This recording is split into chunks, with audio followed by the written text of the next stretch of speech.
Halo Jabra Tim. Ada sesuatu yang lagi rame nih. Lu harus kasih dia kesempatan lagi. Di atas kertas lo semuanya harusnya menang.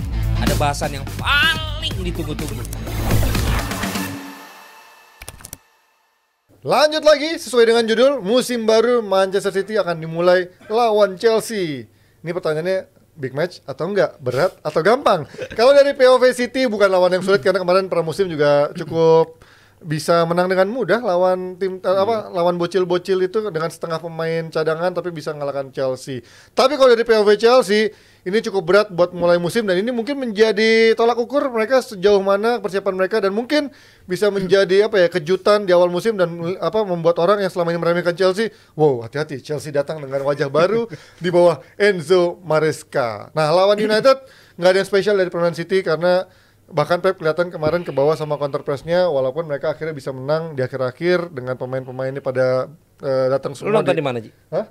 Nonton di rumah. Oh, lu gak ikut yang Enggak. itu? Enggak. Mardel segala? Enggak. Gue males. Ya pokoknya intinya lawan MU kemarin dia masih menggunakan setengahnya masih pemain cadangan, baru di akhir-akhir masuk semua tuh. Tapi begitu masuk semua, impact-nya langsung kerasa. Tapi kalau nggak ada Rodri, sebagaimana lu Jal, sebagai nggak ada Rodri ini ngaruh banget nggak? Ngaruh banget kemarin. dan gue bilang ini pemain paling krusial ini milik Sampai City. kapan sih Rodri ya? Cuma match ini dong kok. Cuma ini Pembukaan doang. ini dia lanjut di match pertama ini harus absen dulu dan menurut gue dia pemain paling krusial yang dimiliki oleh City bahkan di starting line-up Guardiola walaupun ada beberapa pemain yang krusial juga sebenarnya tapi ada atau nggak ada dia itu benar-benar pembeda banget bagi City. Musim lalu City hanya menelan total 3 kali kekalahan dan 3 kekalahannya itu adalah kekalahan yang nggak ada Rodrinya di line-up. Jadi menurut gue ini pemain yang itu yang Arsenal makanya dapat angin seger kan, kayaknya kita bisa nih juara gitu kan. Dan menang lagi kan Arsenal. Ya kan, tahunya. Ketiup sih sempat ketiup anginnya. Tapi ya ini pemain udah nantinya akan balik lagi. Tapi apakah nggak ada dia akan berpengaruh lawan Chelsea? Gue yakin pasti ada. Tapi kalau untuk secara keseluruhan tim City-nya ini emang dasarnya udah kuat sih sebenarnya. Masing-masing pemain bisa ngisi posisi tersebut. Ya hanya saja Rodri bisa nularin sebenarnya. Tapi kalau nggak ada Rodri masih bisa ditambal. Bahkan musim lalu Bernardo juga udah mulai dicoba banyak mainnya di posisi gelandang di situ. Udah bukan lagi main di sayap atau di belakang striker. Jadi gua rasa dari segi keseluruhan line up City ini memang masih tetap skuad yang sehat, masih tetap skuad yang sangat kuat. Tapi ya lagi-lagi apakah ada faktor pembedanya tahun ini? Karena gua nggak yakin mereka punya X faktornya di musim ini. Karena gap antara pemain Acara gak sih? faktor krusial ini mah Excel lah pokoknya. Dari pemain kualitas line up ke cadangannya sekarang udah terlalu jauh banget gitu. Langsung ke pemain-pemain muda walaupun Bob kemarin cukup menjanjikan ya lawan United tapi cedera kan di latihan kemarin. Kaki. Iya. Emang mata kaki? Cedera dia. Ininya Kayaknya nggak parah tulang. Makanya beberapa bulan. City baru mau bergerak Baru di nih mau diproyeksi. Bagus dia mainnya. Bagus banget, gila tuh. Tapi ya itu makanya Tapi ini cara mainnya riskan sih dia. gua harap jadi alarm buat City supaya ngedatengin pemain karena udah dapat suntikan duit yang cukup gede kan dari Alvarez. Jadi seharusnya sih bisa 2 minggu mereka waktu cukup lah untuk datengin pemain dan memperkuat skuad yang sekarang udah ada. Di pramusim kita lihat Grealish coba mulu, tapi Pas main ternyata Doku juga gitu kan. Ini masih cyber dari Guardiola, kayaknya Grealish belum memenuhi harapan dia atau gimana nih Mas menurut lo? Gue pikir dia akan mencari mendapatkan peran yang mungkin daripada musim lalu nggak dapat tempat, sekarang dapat lagi nih gitu. Tapi gua rasa akan tetap main walaupun mungkin bukan Porsinya inti. kecil. Bukan Tetap pemain jadi inti pelapisnya Doku sebagai gitu ya. pelapisnya Doku dan Doku Doku kan juga main jelek ya. nggak selalu efektif juga kan setiap Iya. turun sebagai starter gitu. Dia kadang-kadang bagus tuh di 15 menit awal gitu ngasih Flare gitu lah. iyalah, Dia kayak maksudnya betul-betul bikin pertahanan lawan tuh kebuka lebar lah Iya. dengan operan-operannya tembakannya ketika dia cutback yang kayak gitu-gitunya kan dia selalu memberikan something yang nggak bisa diberikan oleh Grealish. Iya. Emang dia jauh lebih elektrik lah kalau untuk bener. berlari lah. Nah sementara si Grealish ya belakangan tuh kayak penuh perhitungan gitu loh. Kadang-kadang maju, balikin lagi bola ke belakang, nggak berani untuk melakukan take ons. Itu yang menjadi masalah menurut gua. Grealish belum balik ke performance itu. dia kayak takut Tapi sama Pep deh Mas menurut gue. berapa kali di pramusim dia udah nunjukin sih take onsnya dia udah berani masuk. Itu satu sinyal bahwa gue udah bisa nih masuk ke posisi itu, bukan lagi sebagai pemain yang cuman di pinggir tepi doang. lapangan doang, tapi dia udah berani masuk. Jadi gue rasa tetap akan di-rotate tuh antara dia sama si Doku. Karena Doku gue kalau jadi Pep juga mungkin nggak akan mainin dia di setiap pertandingan juga gitu. Karena kan bagusnya tuh dia terhitung mungkin dalam 7 kali main 4 kali doang main bagus gitu, 3-nya biasa aja gitu kan. Tetap lo butuh refreshment dan Grealish gue rasa pemain yang pas lah untuk bisa menggantikan ketika Doku nggak bisa memberikan peran itu. Nah kalau Savinho mau taruh di mana Jal? Emang tetap akan menjadi kompetitor buat mereka atau coba di kanan menurut lo?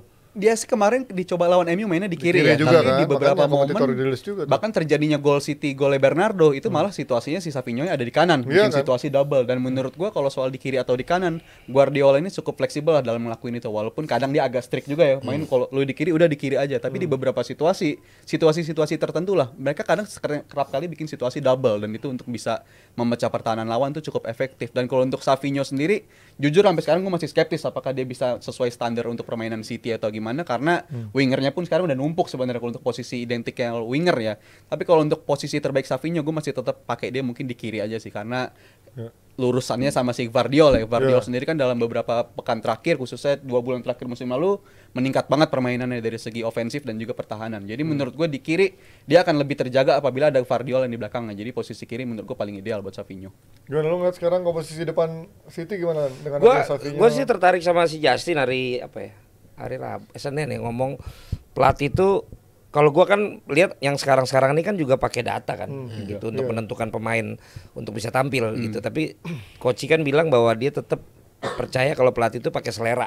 Oke. Gitu. Nah, kalau gue melihat sih lebih Guardiola sih juga kadang-kadang emang batu ya.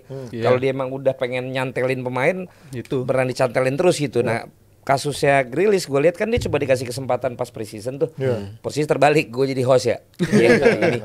Dan sempat ada yang mainnya bagus tuh, ya kan? Dan artinya kan sebenarnya tetap dikasih opportunity itu gitu. Nah, tapi ketika kalau patokannya kemarin belum dimainin, gue sih masih percaya mungkin ada poin-poin secara data yang bagi gue mungkin si Grealish ini Belum masuk. masih belum mungkin ya kalau gue gitu. Karena gue yakin namanya sekarang tuh nggak mungkin pelatih cuman bisa by taste gitu.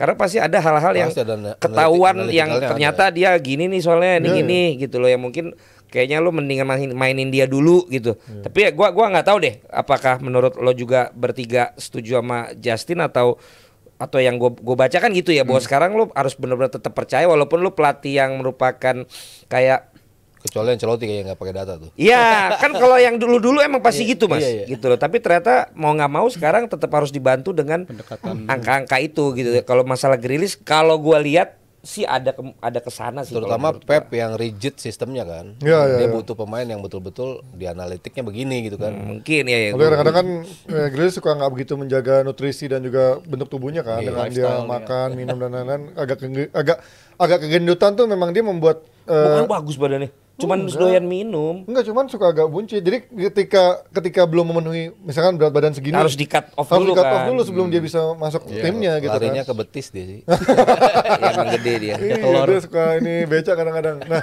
Dan gayanya beda juga Ji. Jadi mungkin juga di saat lawan kemarin dia butuh pemain kayak Doku gitu. Iya. Kalau Grealish kan yang Pegang. tek masuk gitu. Kalau si Doku kan lelelet. Nah, Gantengin, iya. Bob ini yang emang keren loh. Bob keren. Cit. Bob sih keren menurut gua. Licin, men. Kalau McAtee gimana McAtee? Mereka itu juga bagus dan banyak yang Pendekan gak sih mas? di sana. Untuk Banyak posisi juga. Tapi itu Ya kayak positioningnya Bernardo bagus. gitu kan. Iya, banyak yang bilang dia bakal mendapat jam terbang cukup Iya, lebih iya. banyak lah di musim ini. Karena kan udah ditis sama Guardiola terus kan. Iya, dan di pramusim dia ngebuktiin itu. Dan dia kan selalu berkaca pada pramusim untuk nonjolin pemain kan, dari Rico Lewis, dari si Oscar Bob, itu kan semuanya di Palmer tahun pramusimnya, lalu juga sebenarnya ya, di cuman pramusimnya akhirnya kan memang cabut. bagus dan dicoba terus. McCarthy gue rasa juga akan mendapatkan itu ya, karena kan emang barisan keduanya setelah pemain-pemain inti kan lu bisa dibilang seimbang kan semuanya kan, mau McCarthy lah, mau Matias Nunes lah, pemain-pemainnya kan nggak ada yang Ya nggak ada yang hampir ini banget.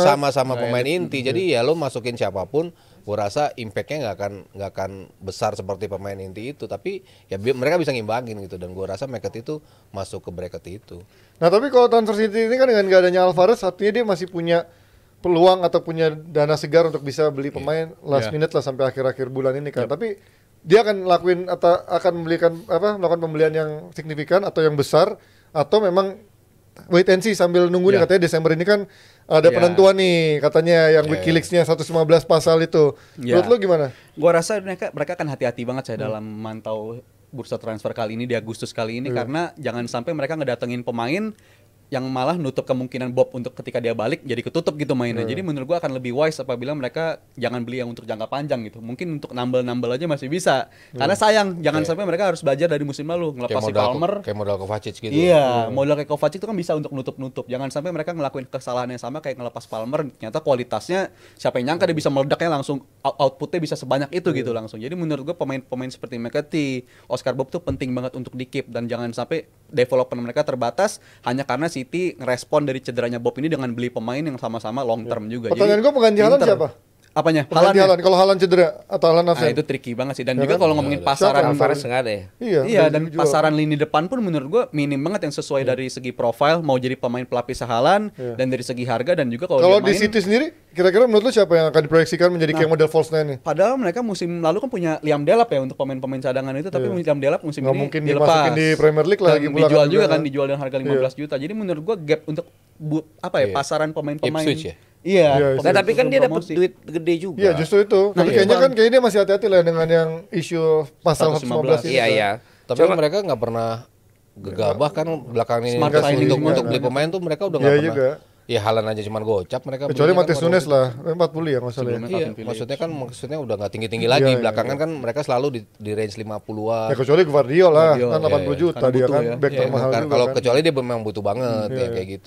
Dan dia kayaknya baru ngerasain dan baru mau transisi bahwa gue juga bisa nih beli pemain sekian. Ternyata dijual mahal kayak zaman Chelsea pas Abramovich terakhir udah begitu kan. Iya kan, Untung jadi dirinya. dia nggak butuh sebenarnya duit itu kali. Cuman dia bisa lihat bahwa wah tuh lihat Bisa tuh, jual gua beli 20 semua, kalau nggak salah kan. semua pemain dia yang dijualin Mahal semua lebih itu. tinggi dari mereka Waktu beli kan? Iya. Nah, itu makanya Gabriel maksudnya. Jesus si Leroy Sané juga mahal lagi kan waktu Leroy dijual ya. Jesus. Itu yang gue bilang berarti Zinchenko. mereka kan juga pikirin long term. Memang dia keluar gede banget tapi dia tahu Palmer bahwa salah ini gua satunya. proyek jangka panjang banget gitu. Nah berarti menurut kalian akan ada pembelian nggak dari City? Liverpool sih nggak ada. Belum, kan ini batal ya. Ini batal. Udah nggak ada lagi. Endo aman. Satu-satu yang belum beli Nah, pemain. soalnya ini kan kita lagi ngundang nobar pendukung Liverpool bukan ini? Oh iya. Support Tim ini. Liverpool dua. Iya makanya. Ini kayak lagi nonton. Kalian perwakilan dari jersey Iya, story Liverpool kayak lagi ngundang fans ini tuh acaranya sama banget dan ini bukan yang Nike loh. belum ini kan musim cuma 2 tahun ya, 3 tahun Karena ya? juara ini musim Oh, ini. iya, musim iya, juara. iya, juara. Cuman berarti harus tahu kira-kira mana yang KW di antara mereka. Ini asli bang. Coba tolong Hadiah di zoom ini. bagian ini nggak bisa. Ini nggak gold kelihatan. loh aslinya, Itu tapi udah ngeletek buluk nih. yang itu ya. Kok Ini itu udah putih ini ngeletek. kuning dah? Ngeletek bang. Udah, Ini gold. udah jangan terlalu Jangan. kalau ada siapa namanya nih? Kalau ada Rizal, jangan terlalu Liverpool. melenceng. Oke. Karena sekarang udah ada basis fansnya. Wow. Gua dimarah-marahin. Iya, nggak boleh. Di ini komen ya. gue dimarah-marahin. Nggak boleh ngebully Ya Rizal. karena memang mewakili generasi dia ini Iya, gitu iya, loh. Basis lagi.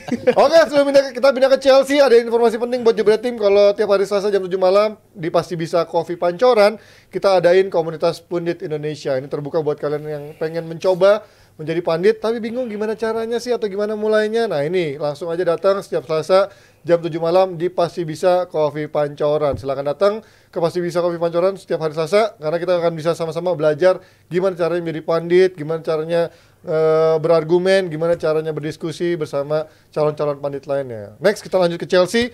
Sementara nih Chelsea bersama Satu Maresca. lagi, Apa? ada live reaction. Belum, itu di terakhir nanti. Oh, belum. Ini kita bahas Chelsea dulu. Oh, ini baru belum selesai. Belum. Gue udah mau paham nih. Segmen ini belum selesai. Belum. Ya. Sementara Chelsea, Maresca juga masih bingung milih pemain dari 50-an pemain, kipernya ada 7 apa 8. Ini gimana? Tapi kan dari sisi mereka sebenarnya nggak dalam keadaan kejepit banget harus jual pemain karena Ada nggak sih yang bisa jawab kenapa begini? Apa kiper 7 apa nggak 8? ada. Random. Kipernya 8 7 ya 8 Iya, pinjemin. pemain gini tuh ada jajan lu punya jawaban. Enggak, dari dulu memang mereka squadnya selalu gemuk. Gemuk. Dulu dari zaman untuk Abramovich. diinvest di pinjem-pinjemin. Dari kan. Abramovich itu bahkan pernah 70 kalau nggak salah. Iya, makanya squadnya. dibatasin sekarang kan. Iya, akhirnya peminjaman keluar dibatasin itu. di daftarinnya harus 28 gitu kan. Tapi ya mereka memang selama ini memang squadnya gemuk dan kebanyakan memang pinjemin kan. Dipinjemin. Tapi mereka balik dan akhirnya numpuk sekarang jadi segitu. Dan akhirnya juga ada beberapa pemain yang ternyata dijual-jualin menghasilkan keuntungan kan. Kayak dulu kan kita mungkin lupa yang kayak Mario Pasalic, Pasalic, Marin. Marin juga ada siapa tuh yang the next kakak tuh juga sempat ingat dari Brazil. Piazon ya? Lucas Piazon, Piazon gitu-gitu kan. Nah, sekarang juga mungkin gitu-gitu. kayak Gallagher pun juga akhirnya Nah itu di zaman-zaman gue mulai kali nggak ngikutin bola. gue lagi fokus di Liga Indonesia. Iya benar-benar. Bapak lagi ini stripping di Indo sana ya. Tapi kalau ngomongin dari cuci gudang Chelsea ini, fans Chelsea selalu membela kalau mereka juga sudah mendapatkan keuntungan dengan menjual pemain muda. Ya akhirnya mereka juga nggak apa-apa jor-joran karena ini investasi sebenarnya. Iya. Kemarin gue dengar ada yang konten kreator siapa gitu bilang kalau ini adalah investasi mereka di saat nanti tim-tim lagi pada transisi regenerasi, mereka udah punya pemain-pemain muda yang goblok-goblok semua gitu kan. Enggak lah, pelan-pelan kan udah nunjukin kualitas lah mereka. Kualitas apaan mas? Di akhir-akhir. Fofananya satu malah ke MU. Musim lalu di atas MU loh. Ya MU-nya emang jelek, Ya, tapi aja kan. Chelsea-nya kan juga jelek. tapi nggak melegitimasi pembelian mereka itu benar mas menurut gua. Tapi cukup untuk bisa membuat tim ini Kalian MU seimbang. doang. Enggak kan? Kemarin. Ya maksudnya bagaimana golnya sih nggak sih menurut gue? Long term sih Iya harusnya. makanya berarti kan dia harus belum tahun. iya. Tapi kalau emang long term tapi kenapa si Pochettino Kenapa dipecatin? Iya, Ya, pelatih itu dipecatin. makanya yang nggak sinkron kan itu. Kontradiktif. Iya, Yang gua ketika mereka nunjuk Graham Potter, Potter. oh pasti ini long term nih. Iya. Ternyata enggak. Pecat. Oh Pochettino oke, long term bersama Pochettino. Pecat lagi. Dipecat juga. Walaupun targetnya udah nyampe gitu kan. Iya. Walaupun ya bukan 4 besar gitu, cuman Iya. dari start yang begitu buruk mereka bisa balikin ke situ kan sebetulnya udah jalan gitu. Dan gue selalu bilang tunggu komplit dulu nih pemainnya baru bisa lo lihat kan squadnya seperti apa gitu. Tapi sekarang dengan pelatih baru, komposisi baru juga yang lo tanya ini komposisinya bakal kayak apa tadi Iya, kan? komposisinya Dia kayak baru bisa jawab 2 tuh untuk posisi back tengah. Iya, katanya udah. Levi Colwill sama si Fofana. Oh iya, Wesley. Itu justru yang akan menjadi duet center back mereka. Tapi selebihnya masih belum tahu kita akan main di posisi itu siapa. Chris James pasti di kanan dong, kapten dong. Atau Cedera lagi kan? Malo Gusto. Kalau Red card ditambah cedera. Atau Malo Karena Gusto. bagusnya kemarin taruh kiri mulu mas pramusim Karena kan. kan Kukurenya nggak ada. Kukurea belum datang. Kan dia udah siap untuk ngadang Halan kan katanya kan. Wah. Di lagunya. Nah ini kita lihat formasi Chelsea nih dengan adanya lawan City besok. Menurut kalian apakah ini formasi terbaik? Karena nih Lavia juga ini kan tahun lalu belum begitu maksimal. Iya. Tahun ini coba dimaksimalkan nih karena Gue pemain juga jujur mahal yang nih. gue pas baca namanya yang ada di otak gue yang gue tahu cuma 5 loh. Siapa Yang aja? langsung kebayang mukanya. Iya. Kunku, Mudrik, Palmer, Enzo. Kukurea sama Enzo. Yang lainnya belum. Yang lain gue nggak mau paksain gitu otak gue ini siapa yang kayak gimana mukanya. Ntar keganti lagi soalnya Chelsea. Philip Jorgensen ya, Colwill. Malo Gusto Madueke mirip-mirip itu rambut-rambutnya kriwil-kriwil. Ala-ala. Ini malah nggak ada Jackson kemana Jackson? Lagi Ini cedera ya? sempet ya kayak waktu Milan di cedera zaman juga. kegelapan juga kan nih nama-nama pemainnya. Sempet cedera Iya. juga. Tapi nggak tahu lah orang kalau main FPL pasti tahu lah ini Ini semuanya. nama-namanya familiar. Dan ini Chelsea-nya sendiri kalau berkaca dari tim paling mengecewakan di pramusim, gue harus bilang Chelsea mungkin yang tim paling bikin gue kecewa lah dari segi permainan, dari segi kualitas sangat buruk banget. Tapi ya gue harapkan yang jadi pembeda bagi Chelsea di start besok lawan City adalah ya Cole Palmer itu. Nggak, emang Karena apa ininya lo mesti lo kecewa gitu. dari standar Liverpool, bahkan MU sekalipun di pramusim bang, yang paling mengecewakan menurut gue MU dibandingkan tim MU ada kata lo Chelsea tadi. Apa? Lo bilang tadi Chelsea nggak jadi MU. Maksudnya dibandingkan MU pun gue lebih kecewa Chelsea gitu loh. Bukan ini. Gue paling kecewa MU lo bilang. Chelsea, sorry bukan MU. MU masih mendingan lah. Tadi ngomong Chelsea, Iya. begitu digas bukan MU. Chelsea. Tapi kan emang dari nama-namanya lo emang ekspektasi lo apa? Karena tadinya gue sempat inget banget bang pas Enzo Terus mereka Maresca sempat diambil. berantem gara-gara Soal Enzo. dan ternyata baikan. Dan Iya, gua apa ngerasa ekspektasi lu? Ekspektasi gue di musim yang baru ini, mereka tuh banyak banget punya pemain-pemain lama sebenarnya, tapi rasa baru gitu. Kayak contoh Lavia, musim lalu main cuma berapa kali, sekali dua kali doang. Susah lah Jal, nama orang Itu emang susah. namanya belum ini. Kaisedo juga cedera ya? Siapa? Kaisedo. Iya belum bisa Belum fit masih 100% lah, dan juga Nico Jackson juga masih tanda tanya segala macam. Tapi banyak banget pemain-pemain mereka yang sebenarnya udah dibeli dari 1 tahun 2 tahun lalu yang sebenarnya belum dapat kesempatan dicoba. Iya, Dan iya. ini menurut gua layak untuk Fofana diekspor. juga satunya. Dan hadirnya Paul Palmer gua ngerasa ini bakal jadi pembeda banget. Palmer seorang ini bisa iya, ngangkat tim Chelsea, karena musim lalu ketika nggak ada dia tuh kualitasnya jelek, hasilnya juga jelek. Tapi dengan adanya dia, gua harap ini bisa instant impact lah buat Chelsea ketika pertandingan lawan Ya City. kalau dia tetap perform begini. Iya. Nah kalau dibanding Mudrik, kembarannya Pedro Neto bisa menjadi upgrade nggak? Karena Mudrik kan ya udah coba 2 tahun nggak Kalau begitu soal 1,5. update dan upgrade sih seharusnya bisa ya dari seorang Pedro Neto, karena jumlah assist dia musim lalu pun di Yang baru musim ya? lalu Yang doang. baru ya, mirip Rijal dari, makanya. dari Dari Wolves. Wolves. Assist Itu tahu dia- gua. Kenapa? Itu tahu gua Pak Neto. Pedro Neto di Wolves bagus, dan dia asisnya musim lalu 9 assist, dan itu kalau dijumlahin masih lebih tinggi dibandingkan Madueke, Sterling dan Mudryk ditambahin dikombinasikan masih kalah jumlah asisnya. Jadi Waktu di Wolves kan. waktu di Wolves. Dan suka cedera juga dia nih. Iya, itu mungkin yang paling mengkhawatirkan sih. Kalau dari segi kualitas gue paling suka lah, dia salah satu opsi paling bagus di musim ini bagi Chelsea. Tapi dari segi ketersediaan, dia ini rata-rata tiap musim mainnya nggak lebih dari 20 gitu. Iya, Jadi jadi menurut pro gue pembelian yang menurut gue agak perjudian juga bagi Chelsea untuk Nggak boleh mendatangkan Pedro judi, Neto. nggak boleh. Nggak boleh judi. Agak tanda tanya lagi lah bagi Chelsea Ya, dari segi resiko besar lah. ketersediaan. Iya, iya. Beresiko, Itu tanda beresiko. tanyanya. Enggak lagi kalau Bahkan emang dia mirip akhirnya Rizal ngambil, kalau dia akhirnya ngambil pemain sebanyak itu, dia kenapa nggak emang ambil yang misalnya 2 aja tapi memang udah Jadi mahal ya, tapi udah jelas gitu loh. Karena Lebih mereka jelas mereka gitu. juga mau diikat long term semua. Kan 8 6 sampai 8 tahun. Ini si Cole Palmer baru diperpanjang sampai 2023. 2033 lo bayangin. 9 tahun lagi dia main. Bukannya udah nggak boleh 8 tahun ya? Oh kalau perpanjang kontrak boleh ya, tapi kalau Dihitungnya tetap 5, tapi yang sisanya Kan itu tetap sisanya kemarin kan masih ada. Oh, iya, iya, sisa iya, kemarin iya. ditambah lagi 5, jadi masih Gila juga 9 ya, tahun mau lagi diperpanjang sih Cole Palmer. Lo bayangin mereka bisa ngejual dia dalam kurun waktu Nah ya Pak, depan maksud masih gue, berapa? kalau ini, kalau misal Beli kalau main ini jadi tuh siapa timnya Potter dulu? Brighton. Kalau ini Brighton, kalau ini Iya, memang apa ya, feeder klub, wajar dong strategi Iya, iya. begitu gitu loh. Iya, Ini iya, kan nyari sebenarnya duit. emang yang pengen juara, Ya, harusnya yang nyari pengen juara, ini. bukan Maksud nyari gue, investasi kan ngapain dia sebenarnya. strateginya gitu gitu. Sebetulnya kan ketika ngambil Caicedo, ngambil Lavia, Enzo. itu kan dua pemain yang emang diincar banyak klub juga, Iya. termasuk Liverpool kan tapi nggak dapat, memang datangnya ke Chelsea. Jadi kan sebetulnya pemain bintangnya pun mereka mau ambil. Nah, dua itu termasuk kategori bintang. Cuman majoritinya justru pemain-pemain yang ya biasa aja gitu, kayak Madueke lah, kayak si Nicholas Jackson, mungkin kan bukan superstar yang mereka ambil gitu, tapi ya mereka ngelihatnya dalam long term ini pemain bisa memberikan impact gitu. Tapi ya tergantung pelatihnya lagi. Kalau gua ngeliat pramusim, kecewa mungkin Rizal dengan hasil. Kalau gua dari sisi permainan, gua nggak ngelihat. Nah waktu itu kan ketika gua berani bilang Chelsea lebih bakal do something dengan Pochettino, gue tuh based on pramusim. Nah sekarang gue betul-betul nggak ngelihat Chelsea bisa melakukan sesuatu Maresca, karena di pramusimnya betul-betul bingung ini pemain mau ngapain. Walaupun terakhir di wawancara Colwill bilang, oh kita pemain-pemain muda ini udah mulai ngerti nih Maresca maunya seperti apa gitu. Makanya terakhir 1-1 kan lawan Inter ya, di pertandingan terakhir gitu. Cuman selebihnya untuk transition mereka jelek banget ketika keserang balik, untuk nge-build up pun begitu kerebut langsung kocar-kacir, itu gue nggak ngelihat pemain-pemain ini tuh bisa melakukan apa yang dimauin sama Maresca gitu loh, untuk building up dari belakang. Nge-build up-nya Pochettino kan beda tuh, dia nariknya bukan sampai dari belakang banget kan, sampai posisi deket kiper, tapi di samping kayak gayanya si Ainge itu kan, mereka narik pemainnya tuh ke arah back gitu, ke arah back kiri atau kanan, pemain lawan masuk, mereka langsung ngirim ke depan gitu. Tapi ini dari posisi back tengah yang untuk ditarik ke belakang banget deket kiper, itu kan riskan banget kan untuk ketika terjadi transisi gitu. Nah gue nggak ngelihat kesiapan tim ini dengan materi seperti ini dan juga strateginya si Maresca. ya selamat buat para fans Chelsea, here we go again katanya kan. Tapi kalau ngomongin Siapa tahu kejutan. prediksi Ya mereka lah kalau prediksi lu pembantaian udah pakai jersey. atau menang tipis, Di kandang Chelsea lah, jangan lah. Di kandang Chelsea, Chelsea kan. tipis. Masih menang City sih. Menang Ya City, si tapi- Chelsea terakhir menang tuh final Liga Champions ya. Iya. Terakhir Yang menang terakhir 4-4 tuh di kandang siapa? Chelsea. Kandang Chelsea kan? Chelsea, iya. Dia Berarti lumayan Etihad pun seri lagi. ya kan? dia seri dia lagi kan? seri juga. Itu maksudnya ya tetap aja kan mereka Alot kan? bisa alot gitu. Itu, Tapi itu Pochettino. untuk Pochettino, Sekarang Maresca nih. untuk menang terakhir ya itu gue bilang di final Liga Champions terakhir mereka menang lawan City ya. Iya, Tuchel ya. Selebihnya seri dan juga kalah. Maresca Leicester ya.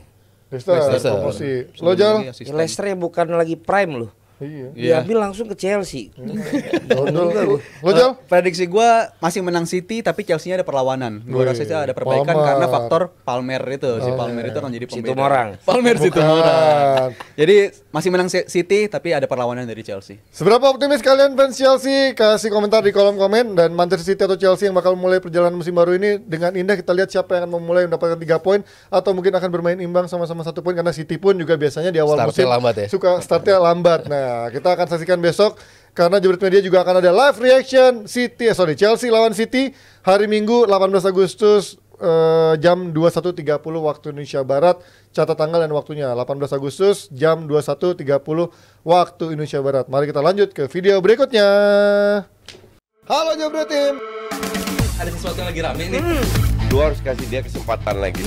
Di atas kertas lo semuanya harusnya menang. Ada bahasan yang paling ditunggu-tunggu.